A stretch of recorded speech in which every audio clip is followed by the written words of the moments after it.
Hello, mga ka-arte! Siyempre, tumawa na naman kami ulit. Namiss ko mag-vlog. Charot. Eme. So, for today's video, mga ka-arte, ayan, ang ka-arte ninyo for the paint ang person. Pintura-pintura lang sa wall, ganyan, while waiting kasi hindi ako makapaghintay na matapos yung ginagawa ng isa, tapos kasama pa lang tatrabahuin yung isa, ganon. Kaya, kung may vacant time ako, yan, tinutulungan ko na lang aking carpintero. Para sa ganon, ay madaling matapos, diba? Ayan, ang dami na namin na paint.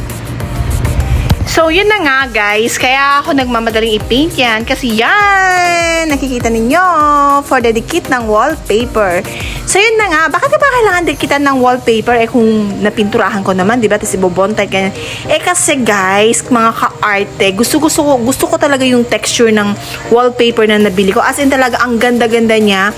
Ang lakas niyang makasyala, ganon. Tapos, yan na, nilagyan ko siya ng fuchsia pink na lining sa taas.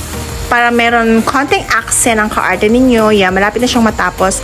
Tapos, on the other side, sa dining area, ayan, naka-skim coat na din yan. Pero yung wallpaper na yan, ano yung foam bricks ba yun ang tawag dyan? Ewan ko, basta. Yan.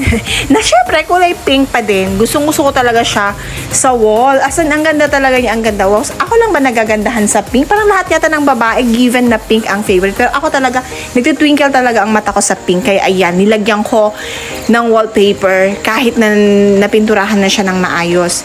Tapos yan, syempre, kinukuha ko talaga yung pattern. Ayan!